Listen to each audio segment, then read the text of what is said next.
Hello, I'm Mary Bruce from Churchman's Farm at Faversham in Kent, and I'm going to talk to you about keeping chickens.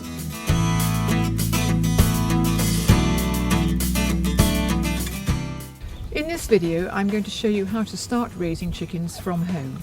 The first thing to think about when you're keeping chickens is what area of ground you've got available for them.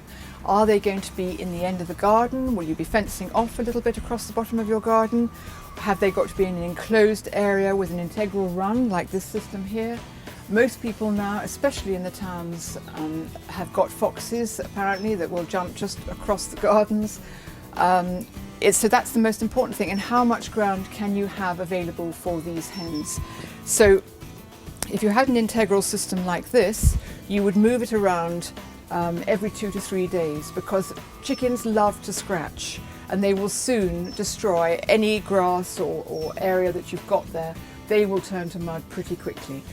So you can go for a traditional system like this, which is obviously wooden, and this tannalized timber is important because then obviously you know it's going to be weatherproof.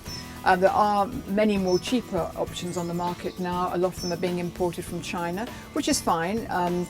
They won't last you so long, but they're good for a beginner. The other options are the modern ones here. And of course there's no wood involved here, so they are easier to clean. You just get the hose pipe on them and spray it down.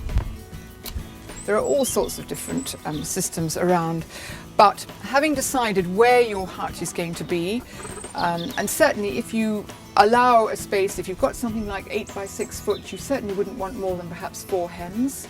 I would suggest 3 to 4 hens. And do bear in mind that especially if you have hybrid chickens, which are the cross chickens, have been bred especially for laying eggs, they are going to give you 3 to 4 eggs a day, and it's amazing how quickly they mount up. So all these things have to be borne in mind when you are thinking about having your chickens. But of course you don't have to have a system like this, although of course this is predator proof and will keep the foxes and perhaps minks and anything else at bay.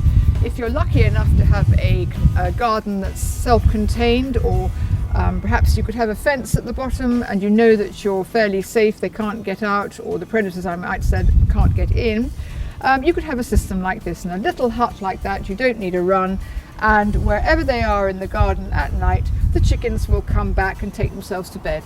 And all you've got to remember to do is shut the pop hole at dusk when they've taken themselves to bed. And then your chickens should be very happy. When you get them home, I would always put them in the hut, just so as they take stock of the situation, because it's all quite stressful being put into a box and brought home. Put them in there with perhaps a little food and water in their hut, open the pop hole and let them come outside in their own time. And they have to learn to go up and down the ladder, but in 2 or 3 days they've worked that out for themselves. And that's how to start raising chickens from home.